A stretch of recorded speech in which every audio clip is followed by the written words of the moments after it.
మందుబాబులకు ఎంత కష్టం వచ్చే ఎంత గోసొచ్చే ఏదో రంతులతోనో పానం నిమ్మలం చేసుకుందామనో లేకుంటే కష్టాలు మర్చిపోదామనో బ్రాండీ దుఃఖంకు పోయి బీరో బ్రాండ్ కొనుక్కొని తాగుదామంటే వాళ్ళకు కొత్త రందులు వచ్చి పడ్డాయి కాదు.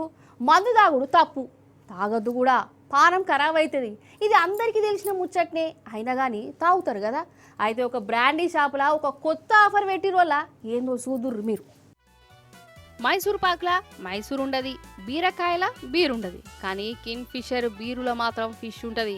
అదేనోళ్ళ షాప, ఆ బీర్ల షాప ఈత కొడుతుంది. అగో అగో కొడుతుంది చూడు.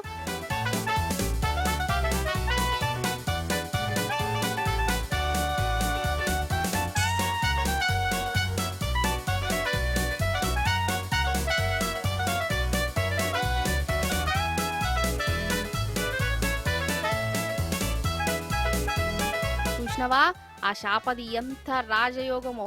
అన్ని చేపలు నీళ్ళలో ఈత కొడితే దీనికి బీర్ల ఈత కొట్టే అదృష్టం దక్కింది. ఇంతటి అదృష్టం కల్పించిన ఈ బ్రాండ్ దుక్నపోలు బీరు తయారు చేసిన కంపెనీలకు ఈ చేపలన్నీ కలిసి సన్మానం చేస్తే కావచ్చు. అయితే మన హైదరాబాద్ మల్లాపూర్లనులా ఈ పర్వతాలు అనేటాయనకు బీరు తాగబుద్ధి అవుతుందట. బీరు ఎండపొడు బాగా కొడుతుంది కదా, నాలుకంత గుంజినట్టు అయితే బ్రాండ్ దుక్నంకు పోయిండు. ఇక బీరు కొనుక్కున్నాడు. ఇక తాగేందుకు మూత తీద్దాం అనుకునేవారు కల్లా ఆ బీర్లో ఏమో ఉన్నట్టు అనిపించింది.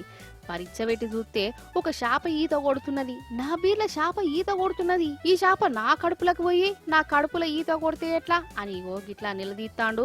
రోజు మేము కొంచెం విందు కార్యక్రమం ఉంటే దానిలో భాగంగా 3 బీర్లు కొనుక్కున్నాము. ఒక బీరు బాగానే ఉంది, 2 బీరు ఓపెన్ చేద్దాం పట్టుకునేసరికి దానిలో ఒక చేప ఉంది. ఈ చేప ఏదని మంచి ఓనర్ మేరకు వస్తే తప్పలేదు, అది ఏదైనా కంపెనీతో మీ సంబంధం కావాలంటే వేరే పిలుస్తారని వేరే మాట్లాడి తప్ప ఈ బీరు తాగితే పరిస్థితి ఏందని మేము నిర్వహిస్తే మాకు సంబంధం లేదని అతను చెప్తున్నాడు. దీని మీద తను చర్య తీసుకోవాలని చట్టాన్ని కోరుతున్నాను. ఏది సామి బీరు కొంటే షాప్ ఫ్రీయా, ఇదెప్పటి సంది పెట్టిరి ఆఫర్ అని బ్రాండ్ షాప్ అని అడిగితే పోయి ఈ బీరు కంపెనీ అడుగుపో అని దబాయించిండట. ఈయన బాధ ఈయనది, ఆయన బాధ ఆయనది. అసలు ఇట్లా మందు ముట్టనే ముట్టవద్దు. సరే ఎప్పుడోసారి అంటే ఏమో అనుకోవచ్చు, ఇక మందుతోనే వచ్చే రోగాలు చాలతలేవని వాటిలలో చేపలు బాల్లులు కూడా కలిపి అమ్ముతున్నారంటే ఇక చెప్పు కథ ఎట్లున్నదో.